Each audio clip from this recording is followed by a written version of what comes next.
Hey, welcome to another episode of Doujin Drops. My name is Jay, and I'm joined by my co-host T. Hello there. Yes, and we've had actually a very interesting week so far. I know the new season just dropped, so I'm actually really excited for that. What about you, T? I'm actually excited for that too. It's been a while since like some animes that you really like dropped, right? Other than our last episode that we talked about, Odd Taxi, right? I think the fire has been gone for that, right? I mean, it's still there, but this is a time for new anime at this point, right? So what are Well, you yeah, I interested in mean, right now, man? I actually felt like Odd Taxi was one of the underrated anime of last season. It wasn't really talked about much, and it was actually pretty fucking good. Especially the ending. But enough with beating that dead horse. I mean, right now I'm only really watching two. That would be the second season of Miss Kobayashi's Dragon Maid and Girlfriend or Kanojo. It has a really good ending song. It's just that first episode, you pretty much already like. I think they were trying to make themselves like different from other harem anime by, whatever their synopsis said. Or like, hey, so he pretty much just has two girlfriends and they're both okay with it. And I mean, that was the selling point of that anime. But when I watched the first episode, I mean, and this might be my non-spoiler impressions, and it's pretty much just another harem anime, and with another MC that we don't like. So tell me this, Jay. Like I know you read the manga back in the day, right? But you didn't necessarily like finish it. But you have more knowledge about this than me. So like kind of give me your like hot take or like very non-spoiler version of Girlfriend and would you recommend it and how would you feel like about it right now? I mean, I don't necessarily, seeing as I didn't finish the manga, I don't necessarily think I'm qualified to talk about it. But anime wise, I like just based on the first impressions on that first episode, I wouldn't really recommend it to anybody. I feel like it tried to stand out with its synopsis and plot, but it not only is it bad, like the first episode was just bad in my opinion, but the MC was also bad. And when you look at the cover, it's not just two girls; there's four of them, so you can kind of already guess what direction it wants to take. And so is it giving you? So is it giving you? it's giving me generic bad harem anime vibes. Or is it giving you that the childhood friend will never lose type of vibes? Nah, it's just giving me really bad harem anime vibes, and most harem anime tend to be trash. Yeah, but so how are the characters so far? Are any of them likable? The waifu's likable. The main MC. I know the main MC is he's the most average. Is he a Chad? I think he's a Chad, right? He's kind of like it's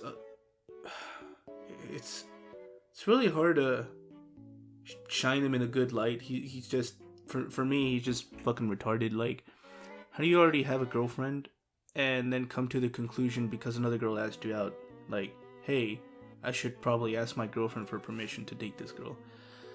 And sounds like an open relationship at that point, man. Right, but you don't that's not something you just casually go up to your girlfriend and say. I mean, he didn't really do it casually because they kind of went on a group date together. Like, his girlfriend was like, oh my god, this girl is cute, we should hang out. And they did, and then towards the end of that little group date, he finally asked her, hey, so she asked me out, and I want to ask you to give me permission to also go out with her. And I did like the reaction that she gave, but I was just... I was kind of baffled by just like, I mean, obviously she had that "are you fucking serious" reaction, but I'm just surprised just by how easily she caved in. She had that, hold on, wait a minute, look, but then it's like, you know what? For the sake of plot, we're gonna just move on with it. Yeah, the MC pretty much just begged her, and like, and she just caved in at the end, and it's just bad. I wouldn't really recommend that anime to anybody. Oh, okay. Now moving along with the other anime that we've been Dragon Maid. Ooh. Yeah, the second season of Dragon Maid. Yeah, dude. Like, actually, Jay, I liked the first season of Dragon Maid. It had that animation art style that stuck out. That popped, right? Colorful, whimsical, cheerful, everything that you can think of, right? And then after that, and just very softly drawn characters. Season 2 kind of kept the same. It kind of kept the same thing, but you can they polished it more. Like it still looks the same, but it has that polish and it has that budget that you're like, oh ho ho ho. I feel like it looks better because in the first season, like I think you didn't really see the good animations until like the second episode. Mm-hmm. Like when Toru fought Kana. Yeah. In that mock battle, that's when you saw how just good the animation was. But this one, the first episode, it just went out swinging. Like the animation was just. Well, if you think about it, it's Kyoto Animation, so you gotta give them that. So this is I saw that like this is one of their first animes, right? They kind of like churned out since the fire that happened at their studio.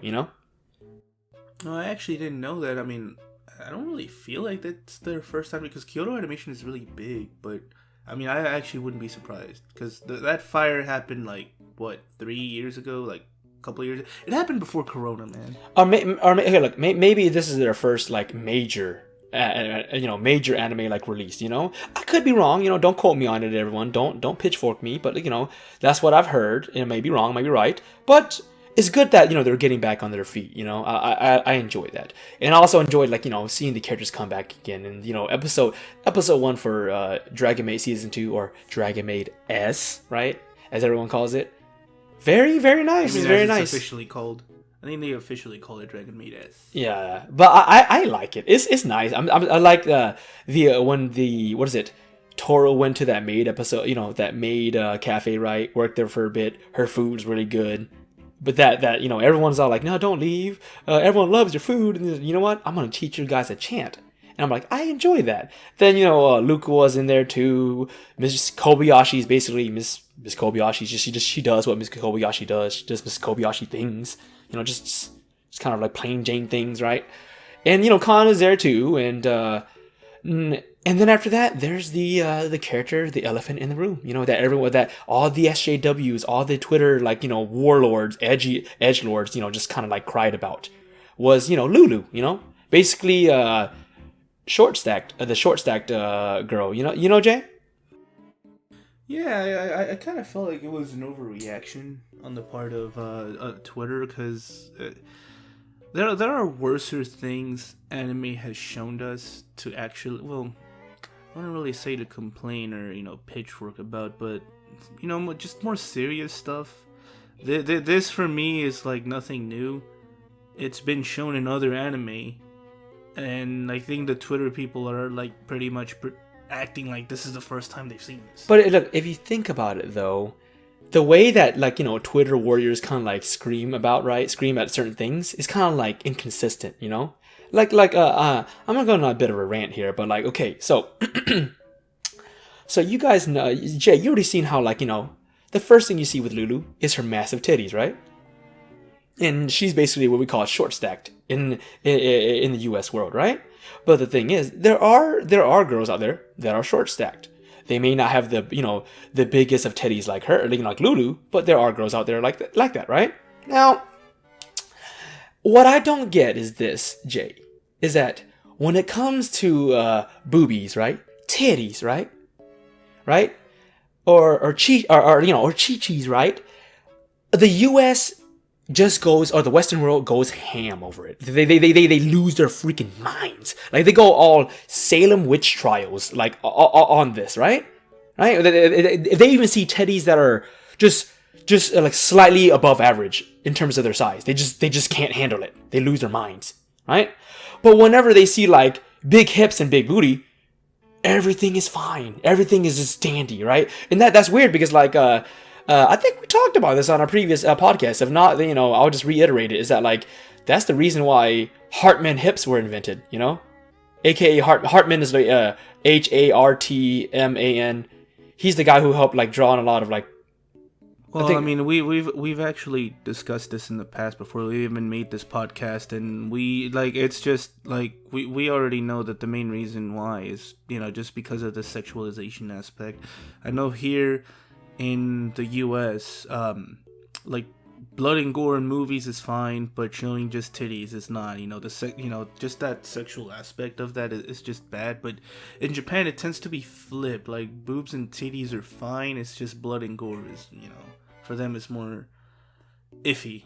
I mean, there's a reason why Mortal Kombat isn't, around over there. Yeah, but like, it's just the fact that that the booty and hips, right? They even had to create the concept of Hartman hips, right? Where like, if they want to make a character a milfy or just like, just motherly or thick, you just make the most obscene like wide hips, right? And booty and thighs, right?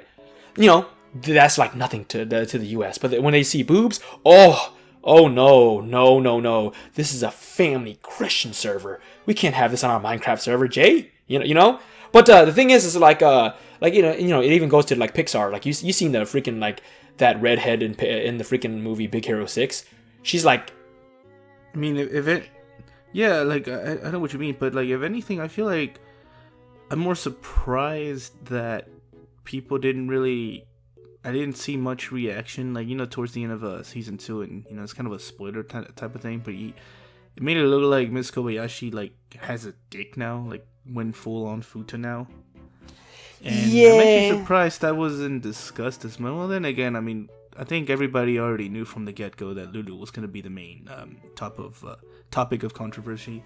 Because I remember seeing memes about, oh my god, I can't wait to see what Twitter says about this character when the show finally comes out. Well, they kind of already like screamed about that, right, when they showed the promotional art of Lulu. But piggybacking off of the Hartman hips thing, right, is that like people kind of were, how those Twitter edgelords are like, there, I fixed it for you. They kind of like just grab Lulu and kind of like draw her with smaller boobs, right, and this and that, right? But at the same time, if you think about it, they're all kind of screaming that, oh no, she's just an opie lolly, she's a lolly, right? But if you think about it, I mean, I feel like that's kind of rude when Twitter artists do that. They're like, hey, I fixed her for you. I mean, you're pretty much just grabbing somebody else's work and just shitting on it, and that's like, for me, that's just nah. That's just throwing major shade at that point. But look, the thing is, but you're also piggybacking off a controversy, so yeah. The thing is basically to kind of keep the rant like a bit short is that people call her a lolly, right? But the points that people point out for that, against that argument is that number one, right? She has massive cow titties, right?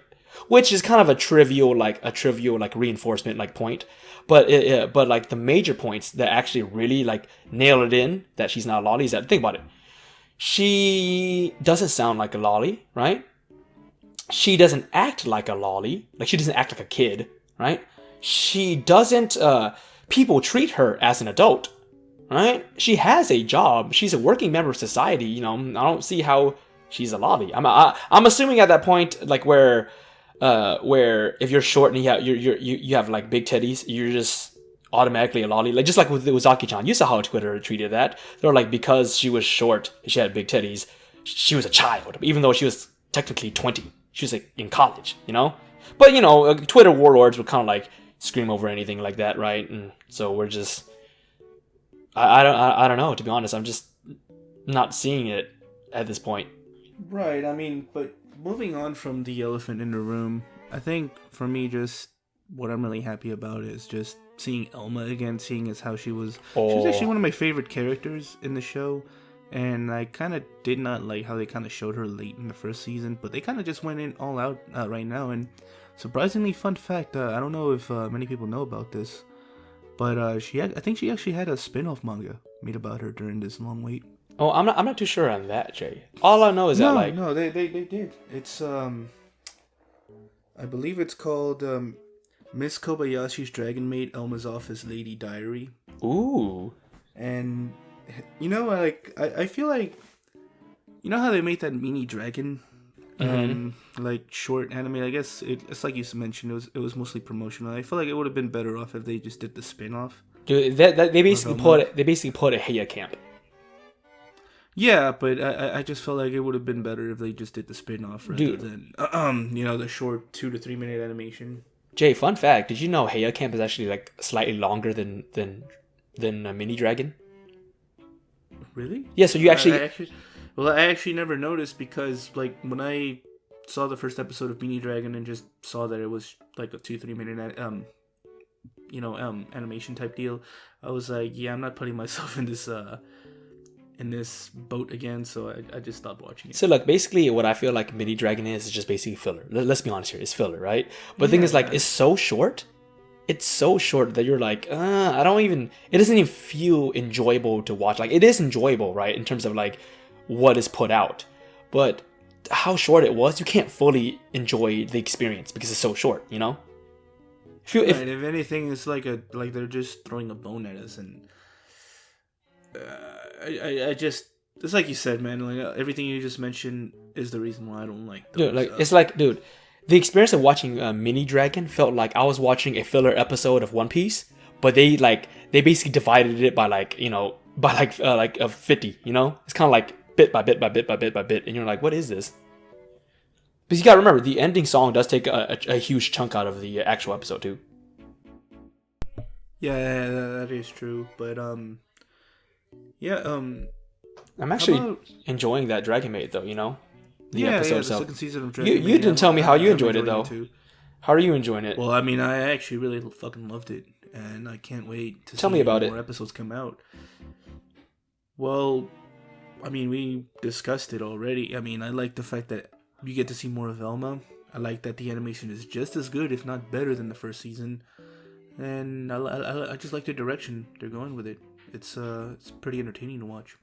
I wonder if they're going to add more dragons. That's the thing. Because, like, I'm not caught up with the manga like that. But I know Lulu's in there. But I wonder if they have any other dragons, you know? If they might show any other dragons. Well, I mean, I feel like...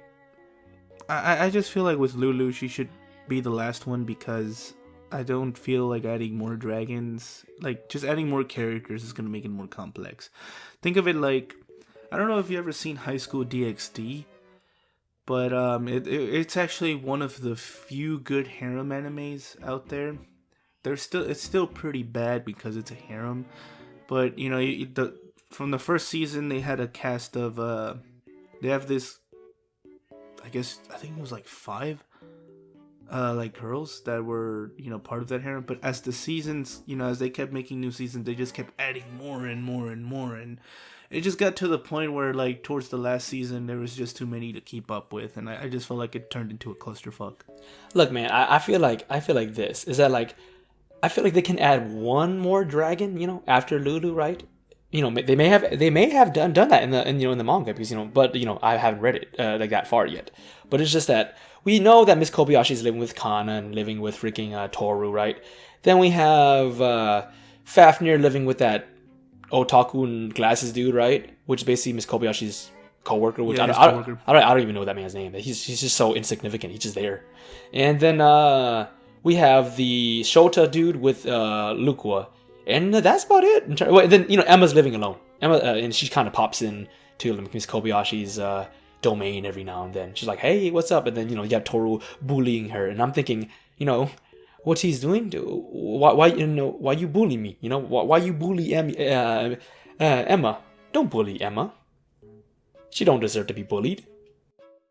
Well, yeah, but I mean, she got a spin-off manga, so that's good. I mean, fingers crossed that once this season is over, I mean, and if they're gonna take a while like they did to make another season, put the spin, like, you know, do the spin-off, like animate the spin-off. Yeah. Yeah, that'd be fucking great. I mean, and other than that, I mean, really the only other anime that I'm excited for is Jahy-Sama Can Be Defeated. And yeah, and really what made me happy was the news that dropped about that anime. It was yesterday. That it's gonna be one of those animes that's gonna have 20 plus episodes, which is surprising, Jay. Surprising, because, you know, most animes, when they get an adaptation, they only get like 12. You know, the standard 12, right? Right. But if you think about it, Jay, the manga only has 6 volumes, right? So I'm going to assume they're just gonna, like, you know, just adapt those the entire fucking 6 volumes. Yeah, they're just gonna do that. But the thing is, like, I hope they don't just adapt those 6 volumes and just leave it as that, you know, because Jahy-Sama is actually, you know, manga clip it memes aside, right? It's actually pretty, like, great. It's actually one of those, like, feel good mangas to read. You're like, this is nice, you know. Is it as feel good as Eurocamp though. Almost, yeah, because like Jahy-Sama herself is like actually a very interesting, colorful, and out there character. You know, she's unique to the point where like if you see her, you were like, I know who that is. You know, compared to like Fafnir from freaking Dragon Maid, where you're like if you see him, you're basically just great value Sebastian from Black Butler. You know, I don't know you. You know, Jahy-Sama, that's different. That is different, man. Like, dude, to be honest, even the only thing I really want to know though is, are we gonna have 24 episodes or 26? That has not been confirmed. It's just we're gonna have 20 plus episodes. hey, man, at least we have It still we have made me episodes. happy. Yeah, We have those that episodes. at least made me happy. And anyone who's still like kind of like lost on what Jahy-Sama is, I know we kind of like talked about it throughout previous episodes, and we kind of like beating a dead horse. But the thing is basically the main premise is Jahy-Sama is she's... No, I actually don't think we've discussed Jahy-Sama that much. We probably just mentioned it, but never really went into detail. I'm just gonna like summarize the plot here, or like the premise. So Jahy-Sama is basically like the ruler of the of demons, right? Like I think like she's number 2 or something like that, and she finds herself like without power in the human world after like some magic girl destroys her crystal, her mana crystal, right? So she can't get back home. So this is kind of like she's like a demon girl trapped on Earth, right? Trying to like the devil is a part timer. Not necessarily. This is more comedy than there's actually like drama, because like Devil's a part-timer, there is this comedic relief, but it's mainly like there's a lot of drama, right? Jahy-Sama doesn't have that much drama. It's kind of like played for laughs. You get me? So she's trying to get back to her own world, right? Trying to restore the mana crystal that's been destroyed, and trying to integrate into human society. And it's kind of funny too. It's funny as shit. She has like a lolly. She has like a what is it? She has a lolly form, and then she has a Ara like Onisan form, right? And it's actually pretty funny. It's actually very nice, and the premise is nice. And you read it. There's only 6 volumes. You could probably catch up with it, Jay, like pretty quickly, and the audience could probably catch up with it pretty quickly. It's actually a very nice read. You're like, this is nice, and like you said, 20 plus episodes. Woo! Oh yeah, definitely now excited to watch it. I mean, one of the things for me that I don't like is just getting invested into a new show, knowing it only has 12 episodes, but not knowing if it's going to be popular enough to have a second season. Hey, think about it, man. That's how you felt with Nagatoro. Look what happened. You got goodness. Well, yeah, but Nagatoro, like mid-season though, got confirmed that it was going to have another season. But still, even without that knowledge, it was still good. And like the progress that, man, people can hate on the senpai of Nagatoro all they want.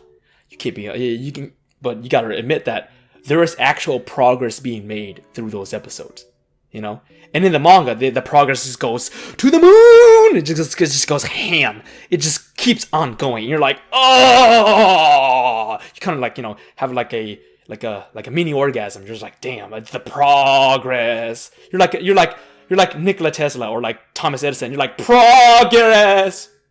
Well, yeah, and that's actually really good because I mean, there are other anime that just go nowhere with the plot. Like I know I'm looking at Miss Kaguya-sama Love is War, where they just milk that main plot. I honestly felt like the second season should have just went and gotten over it. But I mean, I know the manga still has like more volumes, and they're trying to keep true with the manga.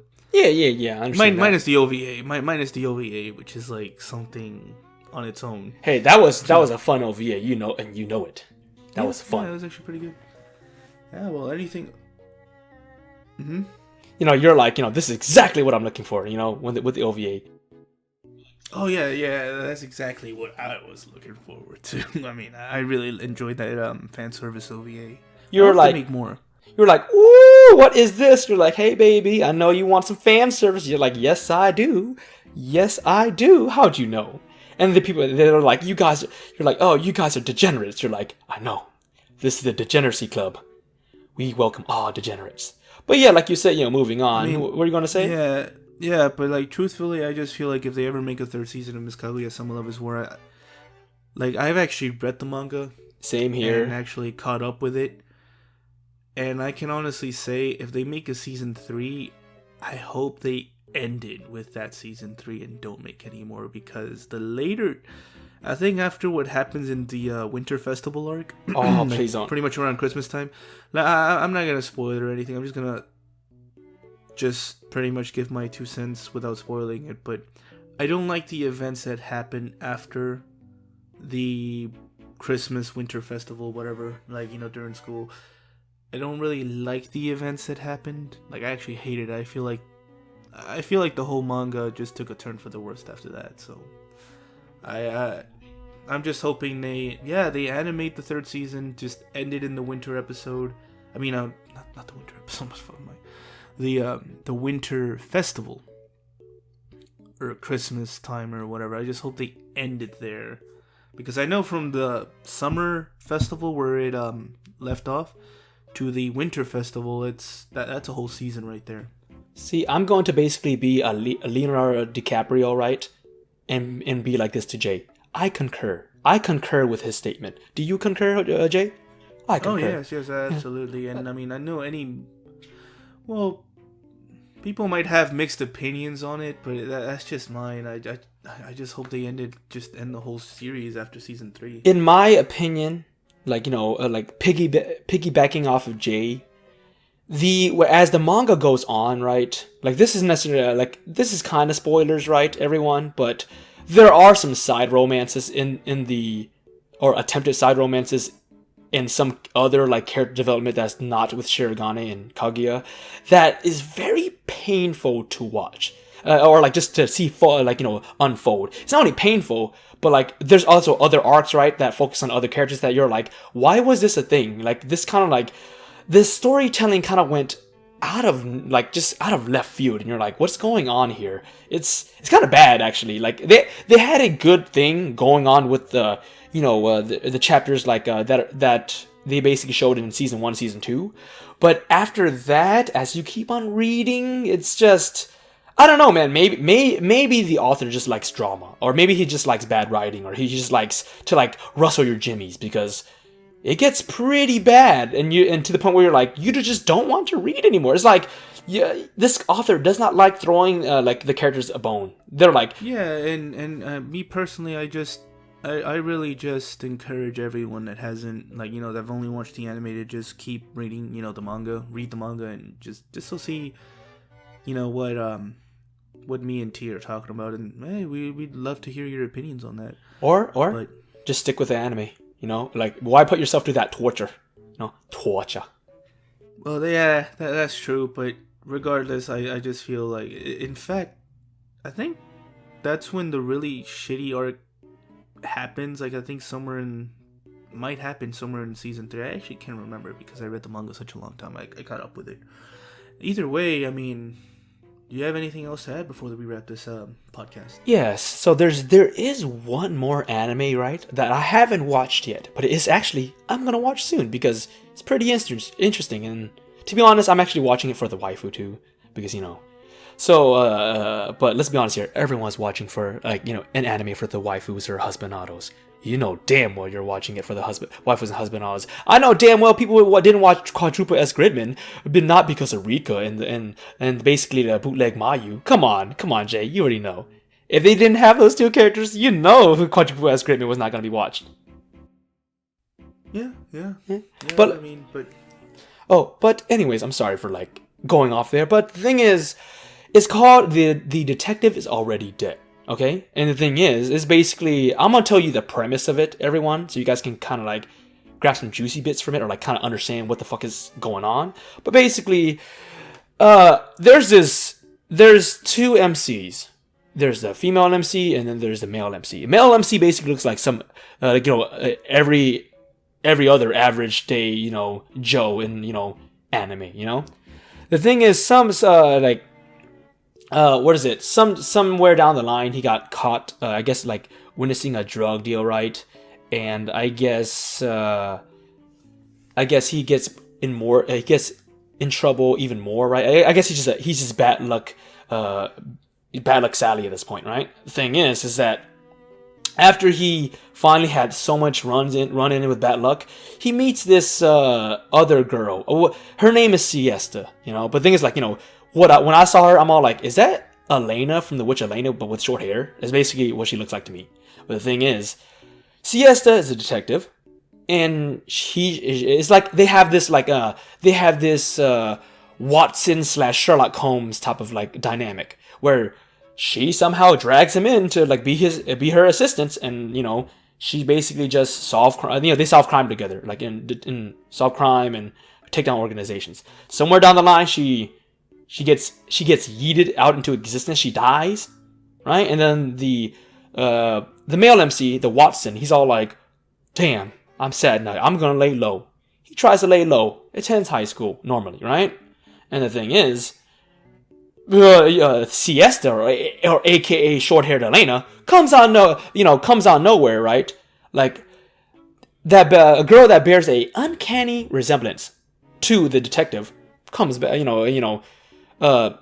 comes to him, and then that's where the story starts, divulging out to like, oh, look, I guess they're gonna keep continuing, what he did in the past, and that's where it starts off. And I haven't watched it yet, but judging from the cover and like there's like Siesta and 3 other girls, I'm like, it might be a harem. I don't know. It might be that one of those things where like it's a harem and all those girls fall for this average looking dude, and it sounds bad, but I'm gonna watch it. I'm gonna give it a try. It sounds interesting. There's a lot of fan art and like wholesome like screenshot memes on like Siesta. So I'm going to give it a shot. What's your thought on that, Jay? My thought on that? I don't know, man. I mean, it sounds like a supernatural type of anime. It's like kind of weird. I mean, it's not something that necessarily grabbed my attention based on the description, but I mean, yeah, it could be a banger though. I mean, I was wrong about Odd Taxi. You see? I could be wrong about this. And either way, I guess there's no drama. Actually, there's no actual drama and real drama so far from what I've seen by the tags and what other people are saying. It mainly kind of like lays more on the comedy / some drama, romance, and mystery. So there's not. I don't think there's really any major type of drama. You get me? Yeah. So you it's kind of one of those animes you're like, you know what? I'll pick it up. Might as well. There's not much animes this season to watch anyways, right, Jay? Yeah, that's true. And I mean, I guess you think that wraps up this episode of Doujin Drops? Yeah, I think so. So like right, this is. Well, I guess this has been. Oh, go ahead. Oh, this is T, and over here is Jay. We're both signing off. Hope you guys enjoyed this. Yeah, have a good week.